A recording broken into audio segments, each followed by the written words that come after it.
Hello busy people, అందరూ ఎలా ఉన్నారు? ఈరోజు రెసిపీ శాండ్విచ్ అండి. నేను ఈ శాండ్విచ్కి actually veg mayonnaise and hot chilli sauce రెండు కలిపి స్ప్రెడ్ ప్రిపేర్ చేస్తాను యాక్చువల్లీ.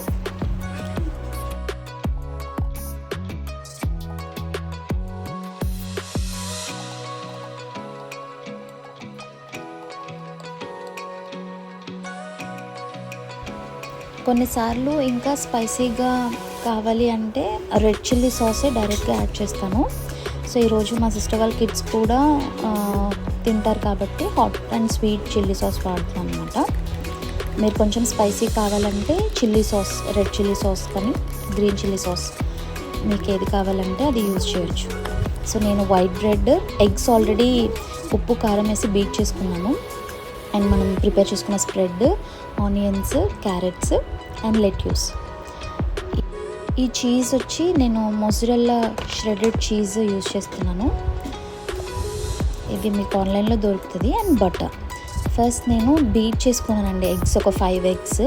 నేను ఒక 6 శాండ్విచెస్ చేయడానికి 5 ఎగ్స్ ఉప్పు కారం వేసి బీట్ చేసుకుని పెట్టుకున్నాను. తర్వాత ఇది అయ్యేలోపు నేను శాండ్విచ్ స్ప్రెడ్ అది చేసి వెజిటబుల్స్ అన్నీ వేసేస్తాను అనమాట. లెట్యూస్ ఎందుకు అంత చిన్న చిన్న పీసెస్ చేశానంటే లెట్యూస్ లీఫ్ లాగా పెడితే వీళ్ళు ఒకేసారి తీసేస్తారండి. సో అందుకని పీసెస్ చేసి పెడితే అట్లీస్ట్ కొన్ని తీసేసినా కొంతవరకైనా తింటారని చెప్పి అట్లా చిన్న చిన్న పీసెస్ చేశాను. క్యారెట్ కూడా యాక్చువల్లీ గ్రేట్ చేసేస్తాను, బట్ అలా పీసెస్ చేశాను ఈరోజు. తింటారు, అలవాటు అవుతుంది అని చెప్పి. సో ఆనియన్ కూడా కొంతమందికి నచ్చదు శాండ్విచెస్లో, బర్గర్స్లో. మీరు స్కిప్ చేయొచ్చు కావాలంటే. ఆనియన్ ఉంటే బాగుంటుంది, సో నేను యూజ్ చేస్తున్నాను.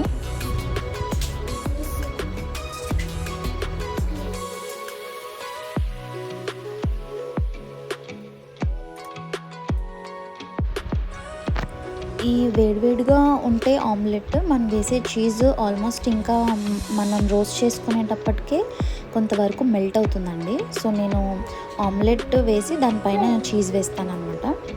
సో నెక్స్ట్ శాండ్విచ్కి ఆమ్లెట్స్ నేను చిన్న చిన్నగానే వేస్తాను, ఎందుకంటే శాండ్విచ్ వైట్ బ్రెడ్ చిన్న స్లైసెస్ తీసుకున్నాను. సో చిన్న చిన్నగా వేస్తున్నాను ఆమ్లెట్. నెక్స్ట్ శాండ్విచ్ కూడా సేమ్ టు సేమ్ అట్లనే. ఇలా నేను ఒక 6 శాండ్విచెస్ ప్రిపేర్ చేసుకున్నాను. నేను ఏం చేసినా, ఏ రెసిపీ చేసినా మా సిస్టర్ వాళ్ళ కిడ్స్ చాలా యాక్టివ్గా నాతో పాటు పార్టిసిపేట్ చేయాలనుకుంటారు. సో యాక్చువల్లీ నేను ఈ రోస్ట్ చేసేటప్పుడు బటర్ యూజ్ చేస్తున్నానండి. మీరు బటర్ ఇష్టం లేదు అనుకుంటే మామూలు ఆయిల్ యూజ్ చేయొచ్చు.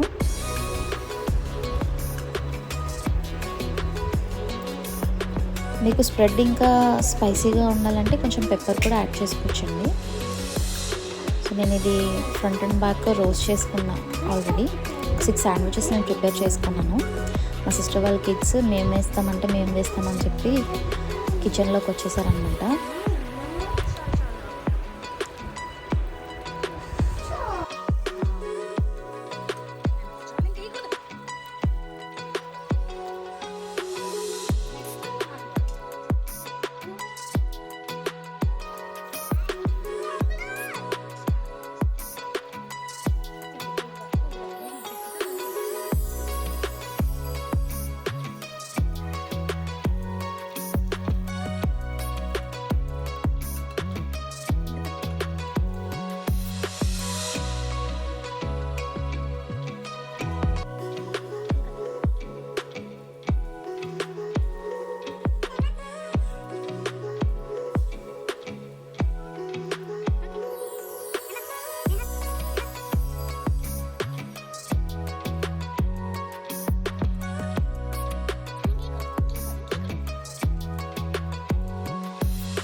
సో ఇలా శాండ్విచెస్ ప్రిపేర్ చేసుకున్నాను. మీరు కూడా ఒకసారి రెసిపీ ట్రై చేయండి. Please like, subscribe and share my channel అండి. Thank you for watching.